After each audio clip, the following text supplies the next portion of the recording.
Antonio Pierce had some choice words after the show. We were just vibing pre-show, and that's why I was a little out to lunch there. He had this to say. As the game went on, there were some individuals that made business decisions, so we'll make business decisions going forward as well. JJ, what did you think of those comments? What's going on here in Las Vegas after this ugly loss? That was some interesting talk from Antonio Pierce. I actually texted around after that. I was like, who's he talking about? And actually, nobody seemed to know. And so I'm excited to learn at the 4 p.m. Eastern time if the Raiders have cut bait with someone, or if he was just kind of putting guys on notice, which I think is really what it more so was. Obviously, Antonio Pierce, a former player. G'd up from the feet up. He's going to say things like this, right? And he's going to let people know exactly how he's feeling. I was obviously surprised at the outcome of that game.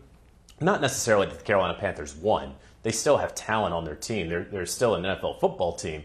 But how they won and how they just so thoroughly beat the Raiders. So I would imagine Antonio Pierce, being a former player, having so many former head coaches on his staff like Marvin Lewis, Joe Philbin. He regularly still talks to his old coach, Tom Coughlin. You don't get that many padded practices in the NFL regular season anymore. I can almost guarantee that the Raiders will have a padded practice this week. Yeah, big-time padded practice. JJ, me and Mike were talking about this. I initially thought it was Devontae Adams because I saw him sitting on the bench when everybody else sprinted into the locker room. And as you and I know, and Mike pointed out, it's 15 minutes in the NFL for halftime. So sprint in there, get your adjustments on the whiteboard, get back out, try to win a ball game against a team that you should beat. But Mike pointed out some stuff he saw on film that might be able to fill you in on your answer there, JJ. I went searching. It was like Antonio Pierce, he's probably talking about the defensive side of the ball, or maybe wide receiver not going over the middle of the field. What I saw, Jack Jones, the obviously much maligned corner, New England Patriots, he was cut there a couple of years ago, or last year. 2 times defensively, fourth quarter. One, he didn't even try to tackle Chuba Hubbard in the open field, bounced him to the outside, literally just backed away on a play where he was the primary guy and forced to tackling him. The other one, he attempted to tackle him, but basically just let Chuba Hubbard put a stiff arm right into his chest, didn't leave his feet, didn't go try to gather him after that. So I'm thinking it was probably Jack Jones. Yeah, and you know what? This is Antonio Pierce. This isn't any head coach. This is a guy that was the smartest, toughest guy on the football team that he played on whenever he played on football teams. He doesn't miss much, and if you're a guy like Jack Jones, you better put your nose in there because your head coach will be watching, and yes, he will be judging too. On Sunday, JJ, you reported, short of Dalton going on a tear, there's a belief within the organization that Young will be called upon again this season in what would be one of the earliest second acts of a number one overall pick's career.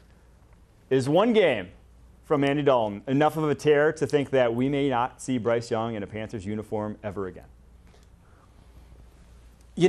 It's not a tear, okay? So I remember back when I used to cover this team and I worked at the Charlotte Observer, there was an editor there who made it very clear, like, hey, you can't say losing streak if they've only lost 2 games. You can't say winning streak if they've only won 2 games. That's not a streak.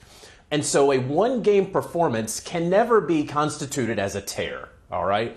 But if Andy Dalton keeps looking like Andy Dalton did Sunday out in Vegas, we're going to get into tear territory, if you will. I like to call it territory. You get it? Yes. And so,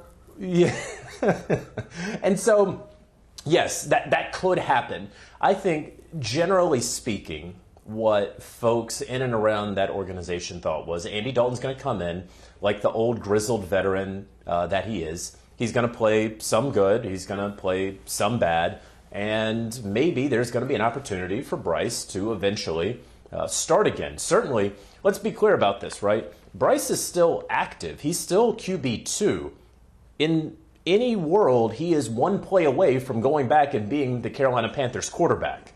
And so, yeah, Andy Dalton continues to play like we saw. Bryce is not going to see the field for the Carolina Panthers this season. But if he comes back down to earth a little bit, and no one wants any sort of injury, but if something like that were to happen, we could see Bryce. Now, it does not behoove the Panthers whatsoever right now to make any move with Bryce Young. I know there was a report out there that they got calls for some trade interest.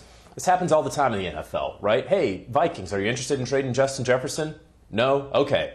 I assume that constitutes trade interest. And so teams did call, hey, you benched this guy. We liked him in the pre-draft process. Would you take a couple nickels for him? And like actual nickels, not a nickel corner, but, a coin. And so that is what we're dealing with right now with Bryce. The Panthers don't have to move him, and so they won't move him. But when we get into late October, and I think the trade deadline happens to fall on Election Tuesday, could Bryce be moved? Absolutely, but we still have a whole month of play to figure that out. Do you think there would be interest around the NFL, and are there any teams that come to your mind that would want Bryce Young as a quarterback?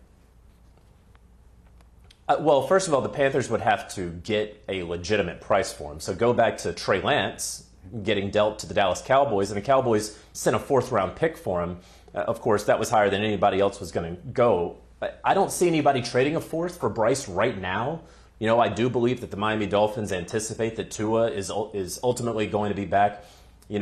Tennessee Titans, are you getting out of trouble with Will Levis to get back into a different sort of trouble with Bryce Young?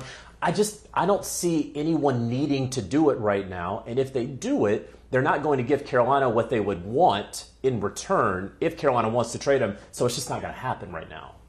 Understood. Yeah, I don't foresee it happening, especially since contracts guaranteed through the first 4 years. The cap hit they would have to take to trade him. Someone would have to take out some money, too. They gave up so much to get to in the position they're in. The last thing they want to do is lose out on everything again. All right, moving on to head coaching candidates here as Brian Flores continues his domination of the rest of the NFL. This Vikings defense on a warpath. This time, C.J. Stroud, the victim, holding them to 7 points this past week. Jeez. They have 5+ sacks in each of the first 3 games. Is he the top head coaching candidate on the market this upcoming coaching season, or will his past handling of Tua Tagovailoa and the lawsuit against the NFL play a factor in those who want him as their head coach? This is a great question. I would say he's not the top coaching candidate because the top coaching candidate would be his former boss, Bill Belichick, who I strongly and truly believe will be a head coach in 2025. Mike Vrabel could also be back on the sidelines somewhere. But Brian Flores is going to be the beneficiary of a trend in the NFL where we saw this last cycle a couple defensive-minded coaches get head coaching opportunities after that rash of offensive-minded coaches got so many opportunities and to varying degrees of success over the years. He also is going to be the beneficiary of retread coaches, right? Guys who did it once and, all right, hey, maybe we don't need the hot shot offensive coordinator. Maybe there aren't that many that exist. One that does exist is Bobby Slowick, who he just put in shambles yesterday against the Houston Texans. And so when you look at Flores, I talked with 10 people around the league, folks who know him well, folks who have game planned against him, folks who are game planning against him at some point. And they all told me his defense is so unique, which is what we have always known, that he does the unpredictable. Someone said that it sometimes doesn't make football logical sense what he's doing, but that doesn't mean that his scheme is unsound. It's just so unorthodox. He does what so many are not willing to do. The Tua stuff is going to be difficult for him, and he's going to have to show that he has a plan, first of all, for the quarterback position, that he has a plan for his coaching staff because he cycled through so many coaches. He's going to have to show that he has learned some things over the past couple of years. Whether you believe Tua at his absolute word or you believe that Brian Flores maybe wasn't as hard on Tua as, and Ryan Fitzpatrick kind of alluded to that a little bit last month. The point is that clearly he needs some things to clean up. And then lastly, the lawsuit. A lot of teams don't want to hire someone who is actively suing them. So, that's kind of caught up in arbitration right now. I know it seems like a very obvious thing, but it is nice that the league has invited him to the accelerator program for up-and-coming coaches and coaches who are hoping to get another opportunity. That the Steelers took a chance on him 2 years ago, that the Minnesota Vikings have brought him in. So he's not, a black sheep in the league necessarily. He has not been blackballed by the league. But will he get an opportunity? It's going to be hard to look past him if this defense keeps playing the way that it is. Yeah, he'd be number one on my coach. No offense to Bill Belichick. He's a legend. But what he's doing right now, to me, is truly innovative. There's rare to see innovation at the NFL level before it comes from like collegiate football and whatnot. I'm still getting the best OC, and then I'm hiring whoever spends the most time with Brian Flores in Minnesota. That's who I'm hiring, whether it's an LB coach, a secondary coach. Just get Harrison Smith to retire and be your DC. Harry, the Hitman, you are now the Bears defensive coordinator. All right, JJ, before we let you out of here, we know you do the Sunday morning show with this man over here, and you had some choice words to tell him about what the Bears did this upcoming week. Weekend. You have some thoughts on some play calling, I assume, JJ? What you got? Well, I don't want to necessarily second guess anyone, but that 4th and goal situation, that out of shotgun toss, and what the offensive linemen were doing, where in that screenshot it appears that they're all having a nice lounge, as folks in Chicago like to do on concrete there by the water. It's a beach. That's what I thought of. It's a beach. Put a towel It's a beach. Yeah, it's a beach. Kyle, what was going on that play? So I'll start with giving a little lesson on some 3-step cut protections. 300 jet cut is what you hear sometimes. That's where immediately we are going to cut the guys in front of us, get the hands down, particularly of the edges. The tackle position gets the hands down of the edge rushers, and it's a quick window throw out to the flat. That's 300 jet. Now what you were looking at was an option to the left. And what do we want to do? Get these guys on the ground because the play's going to be outside. We're trying to get to the outside immediately. But there's too many guys outside. If there's one guy outside, you put him in a bind because he has to pick between the two. Basic math tells me TMF. Too many you-know-whats over there. And they ran the play. They didn't have a check. Nobody called timeout. Next thing you know, Caleb Williams running laterally, throws it backwards. Now it's a loss of 6 on a 4th and 1. I say get under center, either pound that thing, use a fullback, get in the A gaps, B gaps, and if you don't, if the numbers dictate that he should keep it, make a check at the line of scrimmage, fake the handoff, and let your guy Caleb Williams go make a play.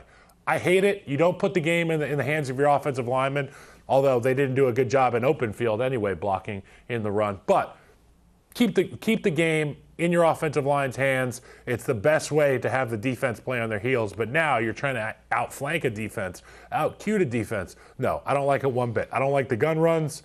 I especially don't like the gun speed option on 4th and 1. I think Hard Knocks fooled a lot of people. A lot of the best situation ever. That's how they do it. RIP best situation ever. It lasted. And congratulations to Hard Knocks Knocks for doing a great job. To week 2.